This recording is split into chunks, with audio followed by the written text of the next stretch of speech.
ये जो मृत्यु घर होते हैं, यहाँ पर यहाँ पर भर्तियां निकली हैं तकरीबन 6 भर्तियां, और 6 भर्तियों के लिए, 6 पदों के लिए 8,000 आवेदन आए।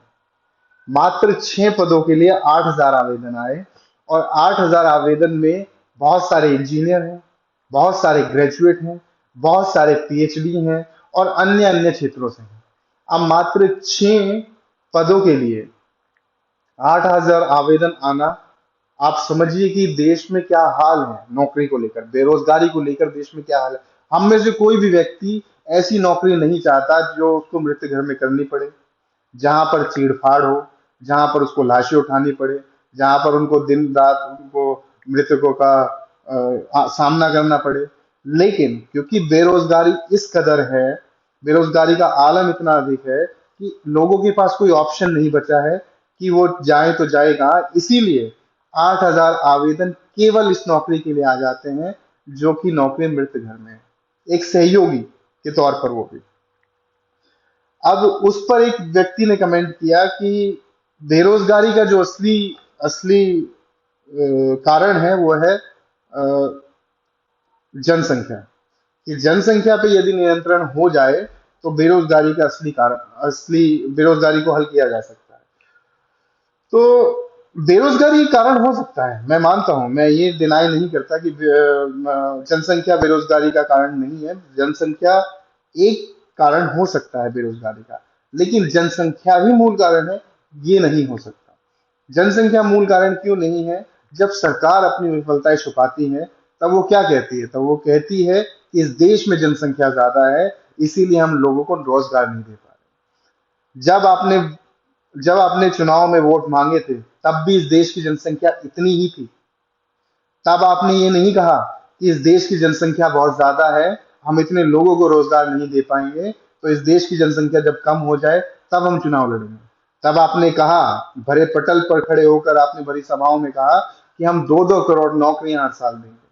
सच्चाई ये है कि हर साल 10-10 करोड़ नौकरियां, माफ कीजिएगा, हर पिछले 4 साल में तकरीबन 10 करोड़ लोग बेरोजगार हुए हैं। सच्चाई ये है, बात हुई थी 2 करोड़ नौकरियां हर साल देने की, लेकिन सच्चाई ये है कि 10 करोड़ नौकरियां तकरीबन पिछले 4 साल में कम हुई हैं, यानी 10 करोड़ लोग बेरोजगार हुए हैं। और जब 10 करोड़ लोग बेरोजगार होते हैं तो वो अकेले बेरोजगार नहीं होते, उनके साथ उनका पूरा परिवार बेरोजगार होता है, क्योंकि बहुत सारी फैमिलीज ऐसी हैं जिनमें एक ही व्यक्ति होता है कमाने वाला। अब यदि जनसंख्या ही इसका कारण होता, कि जनसंख्या ही इकलौता कारण है बेरोजगारी का, तो फिर आपको वोट मांगते समय ये साफ साफ कह देना चाहिए था कि देश की जनसंख्या बहुत ज्यादा है, इतनी जनसंख्या से वोट नहीं चाहिए हमें, इतनी जनसंख्या से वोट लेके हम क्या करेंगे, क्योंकि इतनी जनसंख्या को हम नौकरी तो दे नहीं पाएंगे। तो यदि आप नौकरी दे नहीं पाएंगे तो फिर आपने ये वादे क्यों किए? तो इन्हीं जो झूठी बातें हैं, उन्हीं का विरोध मैं करता हूँ कि आप एक भरे पटल से ऐसी बातें कह देते हैं, फिर आप नए नए बहाने लेके आते हैं कि जनसंख्या ज्यादा है।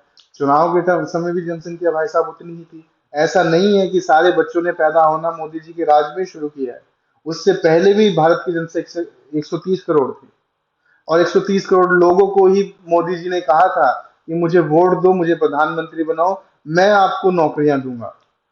अब वो 130 करोड़ लोग जब नौकरी मांगते हैं, 130 करोड़ लोग तो मांगते नहीं है क्योंकि उसमें बुजुर्ग भी है, उसमें बच्चे भी हैं, लेकिन जितने भी 40-50 करोड़ लोग नौकरियां मांगते हैं, उस पर सरकार हाथ खड़े कर देती है और कह देती है कि हमारे पास नौकरियां नहीं।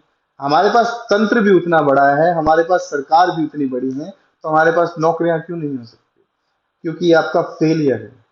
नौकरियां दरअसल कहाँ से होंगी? जब आप सारी चीजें बेच ही देंगे तो नौकरियां बचेंगी कहाँ से? बैंकों का आपने निजीकरण किया, नौकरियां बची? नहीं बची, नौकरियां कम हुई। आपने पहले सैकड़ों बैंक थे, आपने उनको कुछ बैंकों में सीमित कर दिया, जिसमें लाखों लोग कर्मचारी थे। अब उन लाखों लोगों को क्या हुआ? जब मर्ज किया गया